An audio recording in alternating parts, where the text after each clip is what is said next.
Hello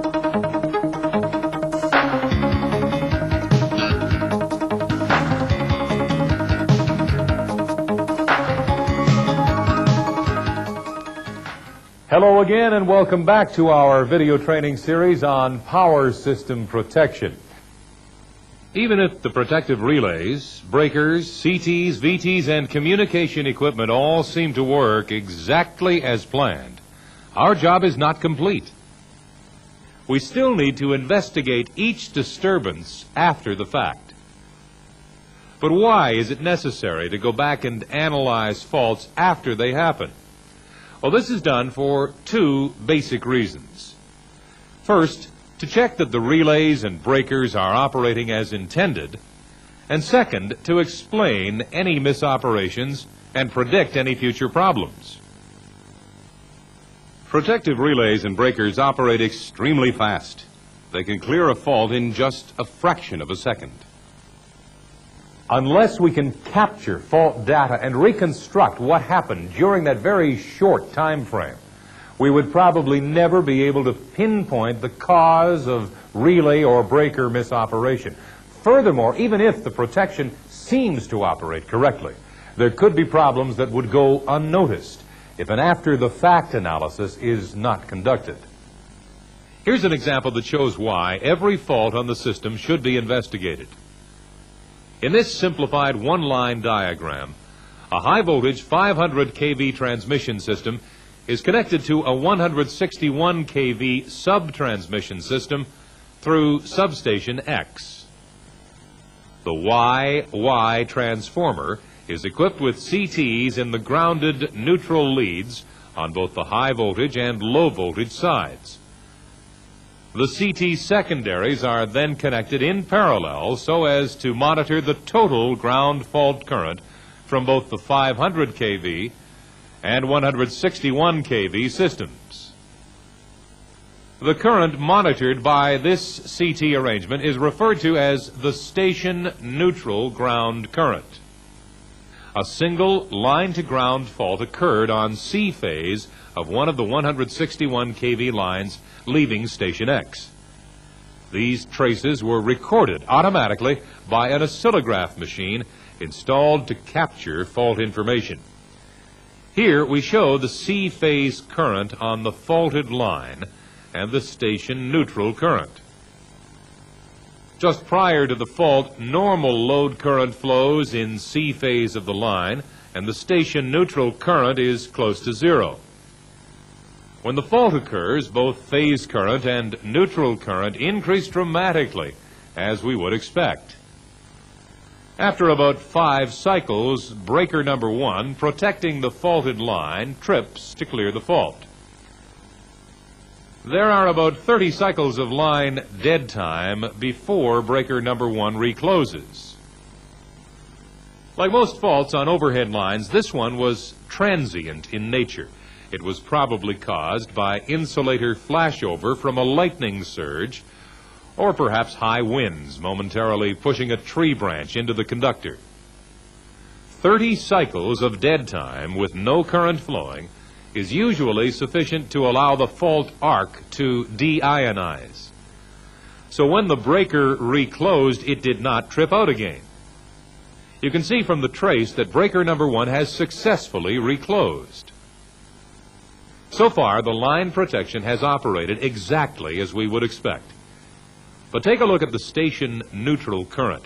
It is extremely distorted and became progressively worse during the 5 cycles that the fault was on. Distortion like this is a clear indication of CT saturation. In this case, the saturation is caused by the fact that the fault current is not symmetrical. There is much more negative magnitude than positive. This offset in the fault current is called DC offset, and it has the same effect as adding burden to a CT. The CT secondary output becomes distorted and no longer accurately reflects conditions on the system. Now, you'll remember we discussed this problem in PSP 3. But you might say, if the protection worked okay, why should we worry? Well, the problem is that the same pair of CTs are also used to provide polarizing current for the directional relays on the line. This current is used as a reference to determine whether a particular fault is in the tripping or non-tripping direction. The direction of polarizing current is compared with the direction of current flow in the line. In this particular incident, the relays associated with breakers 2 and 3 on the 500 kV system registered the high current, but decided that the fault was in the non-trip direction. Carrier block signals were then sent to block tripping of the remote breakers. This is correct. The problem of CT saturation was noted on the fault analysis report for future consideration. Sure enough, a few months later, a similar fault occurred on the 161 kV system, but this time the 500 kV breakers tripped incorrectly before the 161 kV breaker could clear the fault. Here are traces of the carrier signal that was transmitted from breaker number 2 during the fault, and the C-phase current seen by breaker 2. About 3 cycles into the fault, interruptions or holes begin to appear in the carrier signal. The holes are due to the extreme distortion in the station neutral current, that is, the reference current.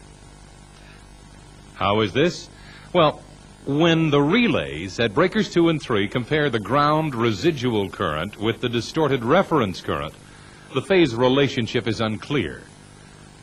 The relays now mistakenly decide that the fault is in the trip direction and simultaneously suppress the carrier blocking signal. This allows the breakers on the 500 kV system to falsely trip for a fault on the 161 kV system. As before, this was a temporary fault, so all breakers reclosed successfully at high speed. The problem was solved by replacing the 161 kV neutral CT with one having better operating characteristics. There are 2 basic methods for gathering fault data: automatic and manual. Fault data is recorded automatically on oscillograph machines and sequence of events recorders. An oscillograph machine starts automatically when a fault occurs. It records waveforms of selected voltages, currents, and communication signals.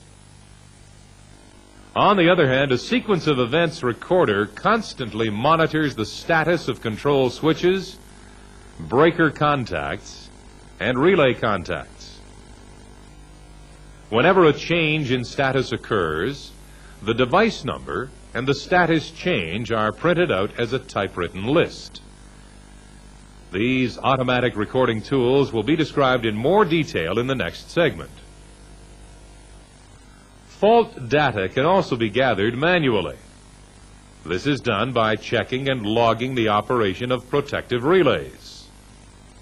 As you know, each relay is equipped with a brightly colored target or flag that tells us when the relay has indeed operated. Such relay actions are always logged for future reference and analysis. Indeed, on distribution systems, this is often the only information which will be available to assist analysis. Here is one example of a relay action log which reports upon failure of a lightning arrestor during a lightning storm. The failed arrestor was located on the low voltage side of a 115 to 69 kV auto transformer. The resulting fault within the transformer's zone of protection caused the differential relay to operate. This in turn tripped all 3 breakers, primary, secondary, and tertiary, to completely isolate the fault. The actual information logged includes the date and time of the relay action, the numbers of the breakers involved, the relay targets, the time each breaker was closed, and the number of the pertinent oscillograph recording. In this particular case, the investigator, using all of the data along with the oscillograph traces, decided that all relay and breaker actions were correct. This is noted on the form. Any misoperations would typically be reported on a separate log, and a thorough investigation would follow. Of course, these relay action reporting procedures will vary from utility to utility, so you must be sure to check and learn your own company procedures. At this point, it's time for a break. In the next segment, we'll be looking at fault analysis tools in more detail. Until then, please switch off the videotape and review the written material in your workbook.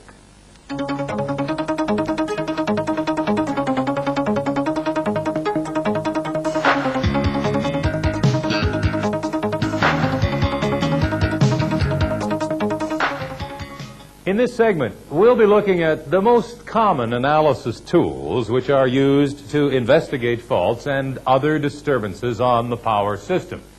These are oscillographs, system one-line diagrams, sequence of events recorders, relay targets, DC schematic diagrams. By correlating the one-line diagram with the oscillograph traces, we can usually reconstruct what happened and consequently analyze the fault. We may then verify our findings by checking the printout from a sequence of events recorder, also known as an SER. The SER may be an integral part of the oscillograph system, but quite often it is a standalone machine. This type of recorder is capable of monitoring 1,000 input points. For example, breaker open or closed status, breaker trip coil status, relay operations, transformer and generator alarms, and so on. The SER is constantly monitoring the status of each input point and prints out a detailed record whenever the status changes. A typical SER printout gives the exact time of the event down to the millisecond. It can distinguish between two events occurring 1 millisecond apart. It provides a plain language description of the event, the identification number of the input point, and an A or N code indicating whether the status of the device became abnormal or normal. In some installations, instead of a specific SER, the status is monitored by telemetering, that is, the SCADA system. Another tool we need to use in fault investigation is information regarding relay targets, which is usually logged by operators. Like the SER output, these logs are normally used to verify and support the conclusions drawn by examining the oscillograph records. However, in some cases, relay target and SER data have provided the missing link in solving problems due to disturbances. Now, let's take a closer look at the oscillograph machine. There are 4 oscillograph systems in widespread use on the power system today. These are referred to as quick start, pre-fault, continuous, and digital. The quick start oscillograph is the simplest type and uses a high-speed recorder. As soon as a fault is sensed by a protective relay or other sensor, the machine starts and the paper begins to move after 3 or 4 milliseconds. Of course, this presents a problem since the data at the very beginning of the fault is lost. The loss amounts to about 1/4 cycle of data.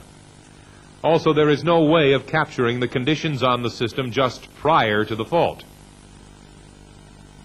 In spite of these disadvantages, many users prefer the quick start system. They are willing to live with some data loss in exchange for the simplicity of the machines. Another type of recording system uses a pre-fault oscillograph. This machine has a built-in solid-state memory that can store several cycles of data, up to 30 cycles in some machines. The memory works in a recirculating fashion. For example, at any instant in time, the memory stores the immediately preceding 30 cycles of data. As time goes on, the memory is constantly storing new data while dumping old data. But there's always 30 cycles of data in storage at any given time. Now, when a fault is sensed, the machine begins printing out the 30 cycles of pre-fault information it has stored in memory. While this is being recorded, the fault information is being inserted into memory. By the time the actual fault data starts recording, the machine is fully up to speed. This results in a very clear transition between no fault and fault conditions. Because of the recirculating memory, no data is lost. A third type of fault recording machine is the continuous oscillograph. In contrast to the quick start and pre-fault recorders, this machine does not need to be started by a fault or disturbance, and it also does not use paper. Instead, it continuously records system conditions on reusable magnetic tape. When a fault occurs, we can save about 6 hours of data by initiating a save command. This can be done automatically by protective relays or other sensors immediately after a fault is detected. Data can also be saved manually by a remote switch on the operator's console. Since data is continuously being recorded, the operator can decide to save information after the disturbance has occurred. Once the data is saved on magnetic tape, we can get a hard copy printout of the waveforms for analysis. In addition to the oscillograph machines themselves, there are several accessories that must be installed to complete the recording system. And these include starting sensors or triggers to start the recordings, signal conditioners to prepare the data for recording, power supplies and inverters to provide an uninterruptible power source for the oscillographs, and time clocks to keep track of the exact time of recording. The time log helps coordinate the output from many recorders. The most important accessory is the starting sensor. The sensor is basically a relay which continuously monitors the power system and detects disturbances such as faults and power swings. The sensor signals an oscillograph machine to start recording. Fault sensors are the most common type. Now, they typically respond to overcurrent or under voltage. For example, this overcurrent sensor in the neutral circuit of a transformer detects single line-to-ground faults out on the system. Often this sensor is backed up by a zero-sequence voltage sensor connected across the broken delta winding of a voltage transformer. This measured voltage is zero under normal conditions, but it greatly increases for a line-to-ground fault.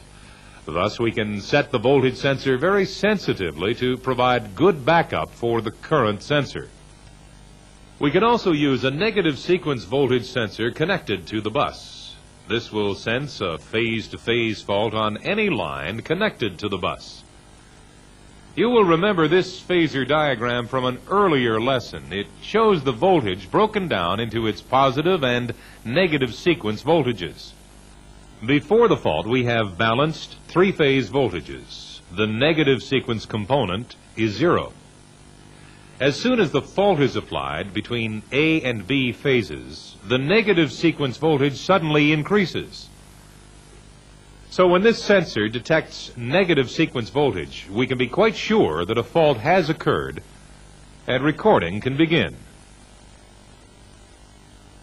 Another type of sensor, the disturbance sensor, responds to slower changes in voltage, current, or even system frequency. These slower changes take place over many cycles and are commonly called system swings, instability, or oscillations. Oscillographs do have their limitations. For example, a lightning surge would not be recorded because it's much too fast. A typical current surge due to a lightning strike reaches its peak and decays to zero in a matter of microseconds. Although our conventional recording machines could not pick up the actual surge, we may be able to see the effect of the lightning. This trace shows B phase to neutral voltage on a transmission line during a lightning storm. Look carefully at these points. Here, we see the high-frequency effects of arresters operating and conducting surge current to ground. Subsequently, at this point, the high voltage associated with the lightning surge flashed over the line insulators, creating a temporary phase-to-ground fault. You can see the dramatic decrease in voltage due to the fault. This particular recording was started automatically when the fault occurred and captured about 5 cycles of pre-fault data. Because of the pre-fault capability, we can see the effect of the lightning arresters. But take note, the recording would not have started at all if a fault had not subsequently developed. This is because the sensors can only detect longer-term disturbances in the range of milliseconds or seconds. A normal arrestor discharge without a fault is too fast to be picked up by the sensors, so it would not start the recorder. We have been looking at oscillograms associated with faults on the system. Generally, the whole story can be shown within a few cycles, usually less than 1 second. System swings, such as those associated with instability, can also be recorded, but such swings may last for several hundreds of cycles and consequently give us a lot of paper to examine. Some oscillographs have the ability to change paper speed automatically when recording these longer-term swings. In recent years, most of the fault analysis systems installed are of the digital type, generally known as digital fault recorders. This type of system usually allows for a greater number of monitoring inputs. The measurement, that is, sampling, is made simultaneously from all inputs, and a very high rate of sampling is achieved, say 6,000 measurements per second. The analog input is converted through an AD converter into a digital signal to be recorded in the memory of the recorder. The information can be viewed on the computer screen or printed out as required. Usually, the screen traces can be compressed or expanded in both time and amplitude so that a variety of signals can be compared. For precise examination, the curves can be overlapped. A distinctive advantage is the capability for immediate remote retrieval. Information from various locations can be brought into a master computer for analysis at a central location. In this context, another advantage is in the precise timekeeping of the digital system. Yet another advantage is the capability to adjust the individual trigger set points from remote central control. In some digital systems, a printout of equipment status can be produced similar to the SER. As further development takes place, it is probable that gathered information will be analyzed instantaneously by the computer and switching operations initiated. Keep your eye open for such developments on your power system. So up to this point, we've discussed what types of oscillograph machines are installed, what sensors start the machines, and what types of disturbances they can record. Now, let's consider where on the power system these machines may be located. Obviously, we cannot locate the recorders at every substation. The cost would be too great. As a general rule, most utilities find that they can adequately monitor the system by installing recording machines at every station in the extra high voltage range, that is 345 kV and above, every other station in the high voltage range, such as 115 kV and 230 kV. This allows at least one end of each high voltage line to be monitored. Every major generating station, and every station with interconnections to other systems. Normally, oscillographs are not located at the distribution substations except those installed to analyze special problems or to conduct research. But it is just as important to analyze incidents occurring on the distribution system as on the high-voltage power system, even though you may not have the help of sophisticated recording equipment. In this area, you will have to rely upon operating reports, including relay target data. Well, now it's time for a break. In the next segment, we'll be taking a closer look at the recordings themselves, that is, the oscillograms, and show how they can be used in fault investigations. For now, please turn off the videotape and consult your workbook.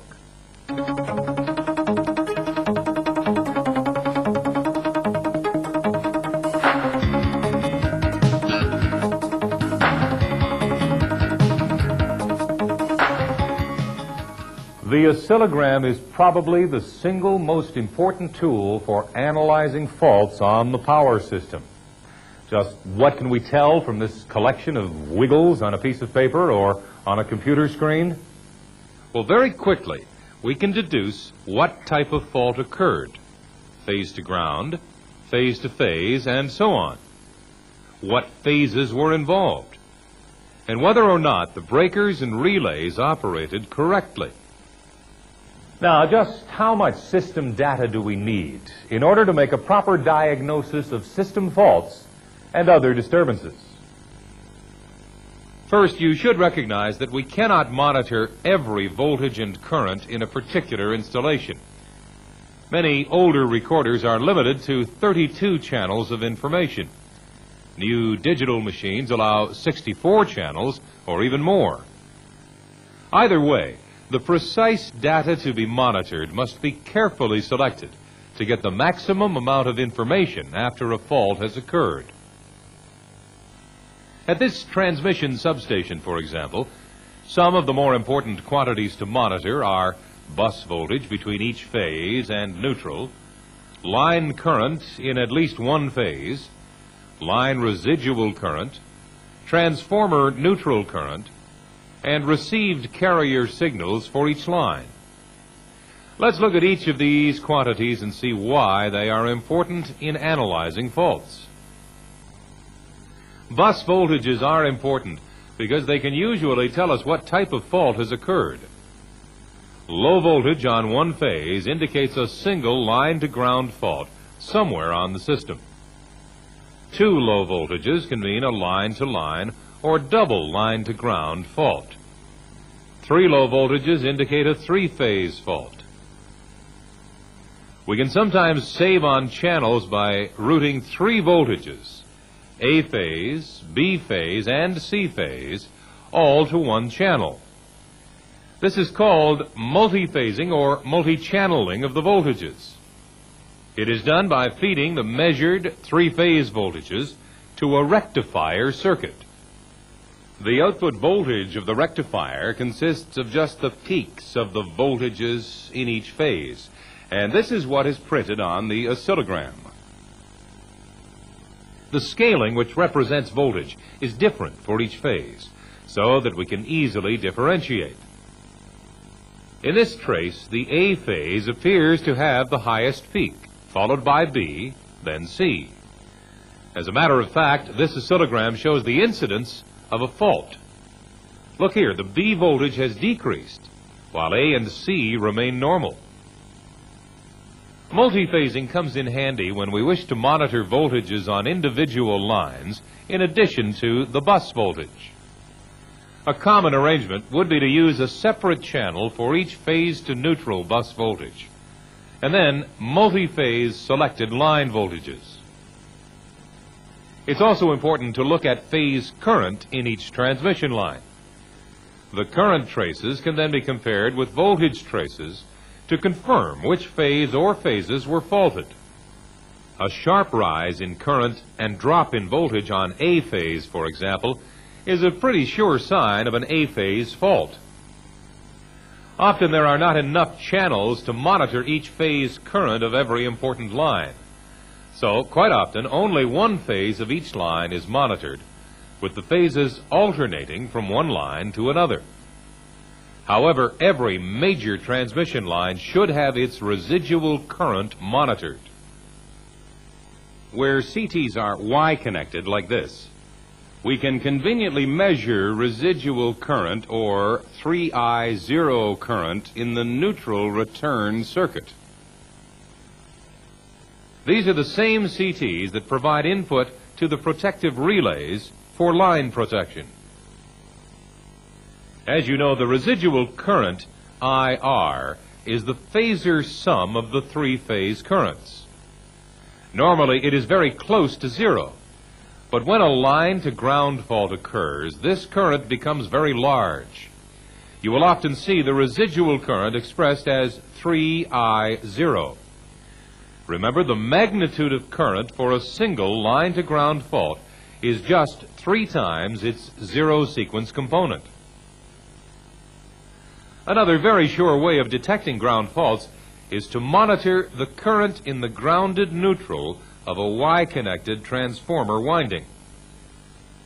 Again, this current is quite small under normal, balanced conditions, but rises significantly when a ground fault occurs. Another important quantity to measure is the carrier signal, which may either block or initiate tripping. Typically, just the received signal is monitored for each line. This signal may be generated locally or at the far end of the line. With this information, we can often spot the cause of relay and breaker misoperations during faults. Here's an example of how we can use oscillograms to quickly diagnose a fault condition. This substation has 2 lines connected to a common bus, and various voltage and current transformers are installed. Line 1 becomes faulted, and this starts the oscillograph recording the following traces: bus voltages in each phase, line current in each phase of line 1, the station neutral current, and received carrier signals on both line 1 and line 2. What can we immediately tell from these plots? Number 1, the fault was a single line-to-ground fault on the A phase of line 1. We know this from the depressed A phase voltage at the substation bus. The other bus voltages are normal. Also, the A phase line current undergoes a sharp rise, while the other phase currents are unaffected. Finally, the station neutral current also increases from almost nothing to a large value. This indicates a line-to-ground fault. Number 2, the fault cleared in about 4 cycles. After 4 cycles, the A phase bus voltage is back to normal, and all 3 line currents plus the neutral current go to 0. This tells us that the line has tripped out of service at both ends. Number 3, the line reclosed successfully after 20 cycles of dead time. This is obvious from the resumption of load current. Notice that the local breaker X closes first, and the remote breaker Y closes about 2 cycles later. During this period, the line is energized from one end only. The small current flowing is due to line charging. After the remote breaker closes, load current again flows. Number 4, only the faulted line has tripped. We can tell this from the received carrier signals on lines 1 and 2. Since this is a carrier blocking scheme, a received signal means that high-speed tripping is blocked. You can see that the system operated correctly. The unfaulted line 2 breaker receives a blocking signal, while the faulted line 1 breakers receive no signal. This allows line 1 breakers to trip at high speed and clear the fault. This example has demonstrated a case where the protection system worked exactly as we expected. The role of the oscillograms was to confirm this fact. Here's an example of how oscillograms, along with some computer simulations, can help pinpoint the location of trouble areas along a transmission line. The system one-line diagram shows two substations, A and B, separated by 100 miles of line. Both stations are equipped with oscillographs that monitor transformer neutral currents, INA and INB. This installation suffers a particular problem. The line trips and recloses on a recurring basis. The faults seem to occur whenever the line is heavily loaded and wind velocities are above normal. This leads us to believe that the line is sagging under heavy load and making tree contact. But we have no idea where the problem is located. We can prepare for our investigation by first running a series of simulations using a short-circuit computer program. First, we assume that a fault occurs at various points along the line, say 20 miles, 40 miles, 60 miles, and 80 miles. For each different location, the computer program calculates a ratio, INA divided by the sum of INA and INB. This ratio represents the fault current contribution from station A divided by the total fault current. When the fault current ratio is plotted against fault location in miles, we get a series of points and a curve that looks like this. If the fault is very close to station A, INB will be quite small compared to INA, so the ratio will be close to 1. On the other hand, if the fault is close to station B, INA will be small and the ratio will be close to 0. For a fault near the middle of the line, INA and INB will be about the same, so our ratio is close to 1/2. Of course, we can create a whole family of curves for different system conditions, such as maximum generation and partial generation. Now that we have the simulation curve, how are the oscillograms used?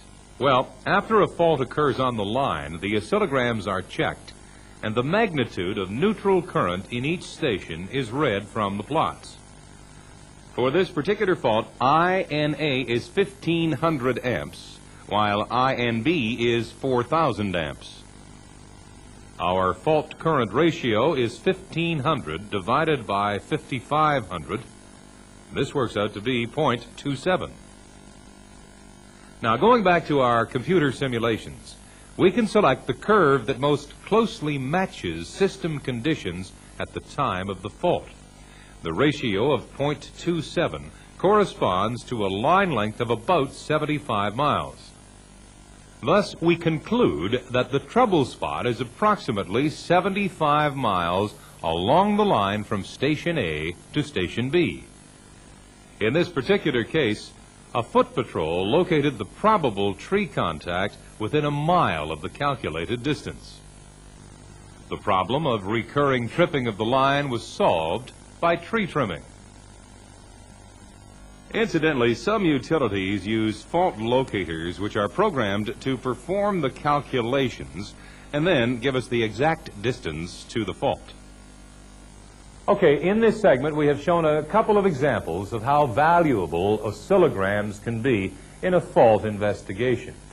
In the next two segments, we'll consider some actual case histories of faults and how they were investigated.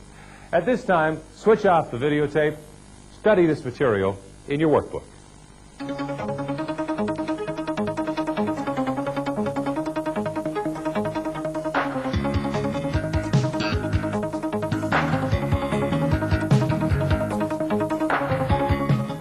Hello again. In previous segments, we introduced you to the basic tools and techniques used in fault analysis. And now, let's tie all this information together by looking at some real-life case histories. We've already examined a case where a line tripped out of service and reclosed successfully. Now let's consider case 1, an unsuccessful line reclosure. In practice, this happens quite frequently when the line does not stay de-energized long enough for a temporary fault to clear on its own. In this example, the oscillograph has captured the substation bus voltages in all three phases, the transformer neutral current, and line current for one of the transmission lines. The oscillograph system in use here can record 3 cycles of pre-fault data. From the trace of line current, you can see that the line we have monitored is not the faulted line. This is obvious since the current resumes its normal load level after the fault is cleared. From the bus voltages, we conclude that the fault is a single line-to-ground fault on A phase. This is confirmed by the transformer neutral current. We can also tell that the fault duration is 4 cycles, and the line dead time is 11 cycles. At this point, the breakers on the faulted line reclosed, but the fault was still there. So the breakers immediately tripped out again and locked out. If this problem repeats itself over a period of time, we may conclude that 11 cycles of dead time is not enough to allow the temporary fault to deionize and dissipate. In this case, the dead time would be increased by changing the time delay at the breaker. Our next case history, case 2, shows what happens when the nature of the fault itself changes during the disturbance. Here we have a fairly extensive 69 kV subtransmission system that experiences a fault on the tie line between substations Y and Z. The 69 kV system is delta connected, but effectively grounded through zigzag grounding transformers located at substation X. Notice that all the oscillograph equipment is installed in substation X, remote from the fault location. In spite of this distance, we can still obtain a great deal of information from the recordings. The oscillograph has recorded 69 kV bus voltages in all 3 phases, neutral current in a grounding transformer, and current in the bus tie breaker, all 3 phases as well as the residual current. The total elapsed time between the initial fault and final breaker clearing was 65 cycles, just over 1 second. Notice that we have broken the traces to indicate where the waveforms just repeat themselves. After 3 cycles of pre-fault recording, we see the onset of a single line-to-ground fault. This fault was actually caused by a tree falling across one of the phase conductors. The tree provides a path to ground. Looking at the oscillogram, the transformer neutral current and the tie breaker residual current both clearly show that the fault is line to ground. The high C-phase current in the tie breaker and the low C-phase bus voltage tell us which phase has been faulted. The single line-to-ground fault endures for 25 cycles. At this point, the C-phase conductor burns open, allowing the tree to fall onto A phase. However, the tree still maintains contact with C phase. Now, the nature of the fault has changed to a double line-to-ground fault. Over the next 5 cycles, you can see the effect of the 2-phase fault. Both A phase and C phase currents in the tie breaker rise sharply. Both A phase and C phase bus voltages are depressed.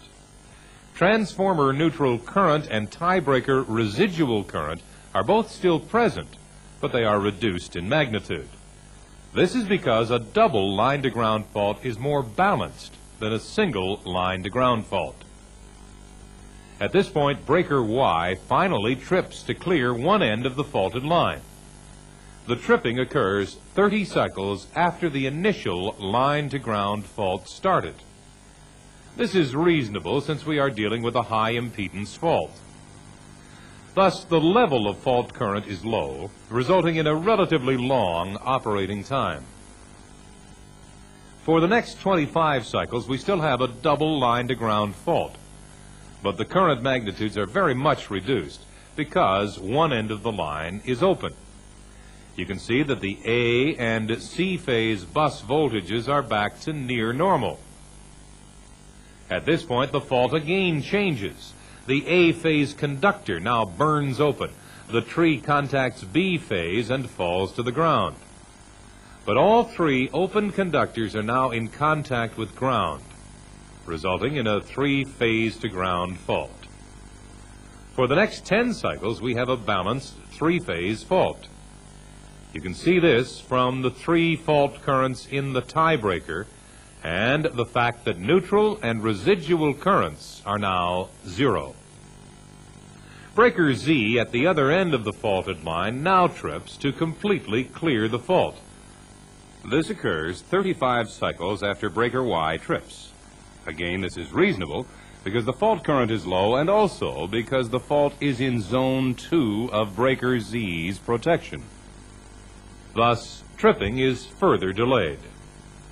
This example has demonstrated two things. First, the nature of a fault can change during a disturbance, and in this case, the protection operated correctly to clear the fault. Secondly, our example showed that recording equipment located several buses away from the actual fault can still provide valuable information during a fault investigation. Let's now move on to our third case, an overtrip for a remote fault. This is a clear example of misoperation. Breaker A at 115 kV substation Z trips for a remote fault on the 230 kV system. With the help of the oscillographs located in substation X, we were able to spot the problem and correct it. In substation X, the oscillograms monitor the transformer breaker's A-phase current and the zero sequence residual current. Also monitored are the 115 kV bus voltages in all three phases, as well as A-phase and residual current for breaker B connecting to substation Z. You can see the onset of a single line-to-ground fault on the 230 kV line. The fault was on A-phase, as shown by the sharp increase in A-phase current through the transformer breaker and breaker B, and also by the depressed A-phase bus voltage. The presence of zero sequence in the breakers also indicates a ground fault. Tripping on the 230 kV system was correct, and the fault was cleared in just over 3 cycles. But look at the phase current through breaker B. Normal load current flows after the 230 kV fault clears, but 5 cycles later, breaker A trips at the remote end of the line. The incoming feed from substation Z is now interrupted. After 14 cycles, breaker A recloses and remains closed.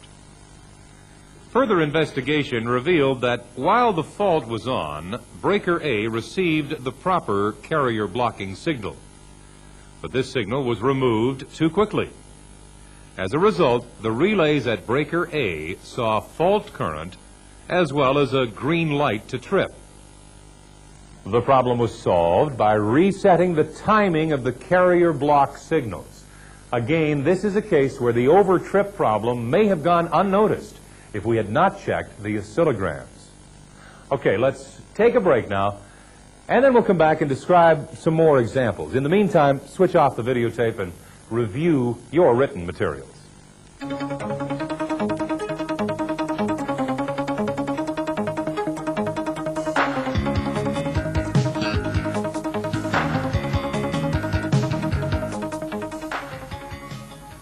Hello. In this last segment, we'll examine some additional oscillograms from actual case histories. These cases demonstrate how recordings can be used to assess the performance of major system equipment, such as circuit breakers, transformers, and generators. Let's begin with Case 4, a breaker restrike. By way of review, you know that when a circuit breaker opens to interrupt current, an arc is formed between the parting contacts. Normally, this arc is quickly extinguished by the dielectric in the interrupting chamber, which may be air, gas, oil, or vacuum. After the arc is extinguished, there is voltage buildup across the open contacts. If this voltage builds up too fast, or if there is a sudden surge of voltage, the dielectric strength of the breaker's insulation could be exceeded. When this happens, the arc is reestablished and current again flows. This dielectric breakdown is known as a restrike. It can cause serious damage to the breaker contacts, in addition to deterioration of the oil or gas dielectric. But how can this happen? Well, here's one way. A lightning strike to a phase conductor flashes over an insulator, causing a single line-to-ground fault. The breaker at the substation successfully clears the fault, but a very short time later, perhaps a few cycles, there is a second strike to the line. The resulting surge in voltage causes the open breaker contacts to restrike. But in only a few cycles, the ionized gases from the original fault have not had enough time to dissipate. So the original fault reestablishes itself. Usually, the fault current will go out at the next current zero after a half cycle. Here's a set of oscillogram traces showing an actual restrike on a 500 kV air blast circuit breaker.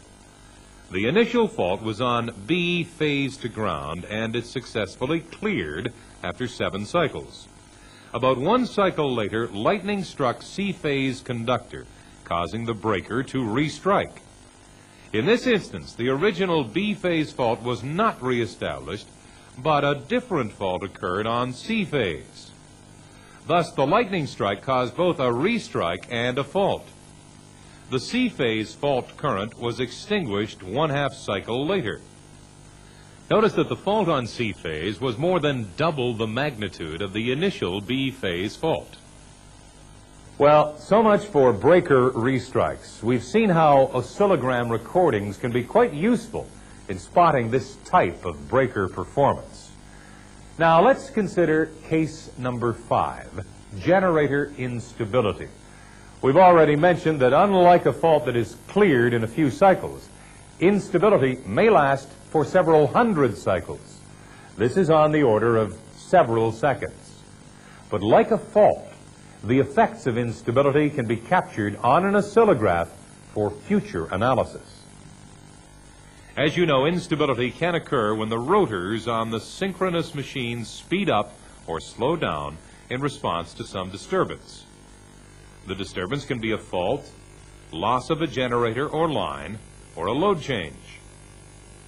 This acceleration and deceleration of the rotor causes natural oscillations on the system that usually die out in time. Consider, for example, the loss of a generator on this power system.